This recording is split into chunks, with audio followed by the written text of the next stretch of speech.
বিকালের নাস্তা হিসেবে ভীষণ মজার একটা স্ন্যাক্স আইটেম আজকে আমি শেয়ার করব। আসসালামু আলাইকুম ভিউয়ার্স, আশা করছি ভালো আছেন।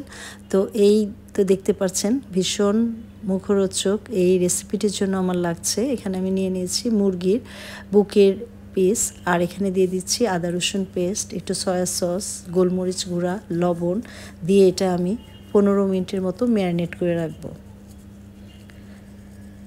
এই স্ন্যাক্স আইটেমটির জন্য আমার আজকে লাগবে চিকেন, চিজ, আর এখানে নিয়ে নিয়েছি 2টা আলু।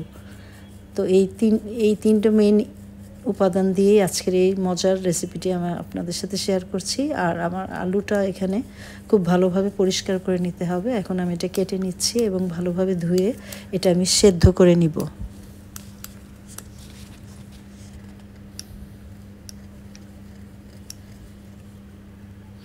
চুলাতে আমি এখন পানি দিয়ে দিচ্ছি, তারপরে আমি আলুগুলো দিয়ে দিব, খুব ভালোভাবে বয়েল করে নিব।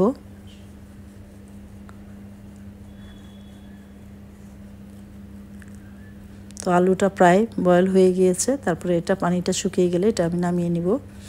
আর অন্যদিকে কিন্তু আমি সেই চিকেনটা বুকের পিসটা 3টা পিস কেটে নিয়েছি, কেটে নিয়ে এটা এখন সেদ্ধ দিয়ে দিচ্ছি এবং এটারও পানিটা একদম শুকিয়ে গেলে তারপরে আমি নামাবো। আর এখন আমি একটা কাঁটা চামচের মাধ্যমে আলুটা একটু ম্যাশ করে নিচ্ছি একদম, যেহেতু এটা গরম, তো এটা কিন্তু খুব সফটভাবে সেদ্ধ করতে হবে।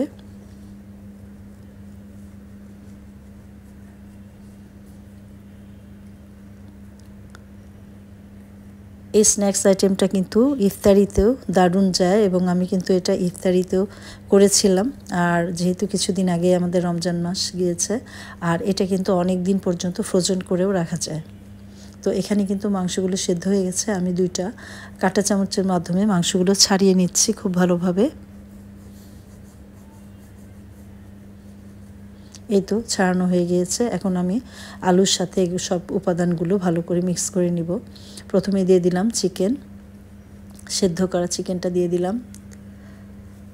তারপরে এখানে দিয়ে দিচ্ছি চিলি ফ্লেক্স, জিরা গুঁড়া, গোলমরিচ গুঁড়া, তারপরে দিয়ে দিচ্ছি পরিমাণ মতো এখানে লবণ দিব, আর দিয়ে দিলাম এখানে পেঁয়াজ বেরেস্তা করে নিয়েছিলাম, এখানে একটু টমেটো সস দিয়ে দিলাম, আর লাস্টে আমি আসলে লবণটা দিব। দিয়ে খুব ভালোভাবে এগুলো আমি মিক্স করে নিচ্ছি। তো এখানে আমি চিজগুলো মাঝখানে না দিয়ে আমি গ্রেট করা চিজগুলো পুরো জায়গাতে দিয়ে দিচ্ছি। তো এটা কিন্তু খেতে অনেক মজা হয়। তো চিজগুলো দেখতেই পাচ্ছেন সাথে সাথে দেখা যাচ্ছে। এখন আমি এগুলো বল আকারে করে নিব। অন্যদিকে আমি একটা ডিম ফেটিয়ে নিচ্ছি, আমার একটা ডিমই লাগবে আজকে। তো আমি বলগুলো করে তারপরে ডিমে কোট করে নিয়ে তারপরে কিন্তু আমি ব্রেড ক্রামে দিয়ে দিব। এভাবে করে সবগুলো বল নেব।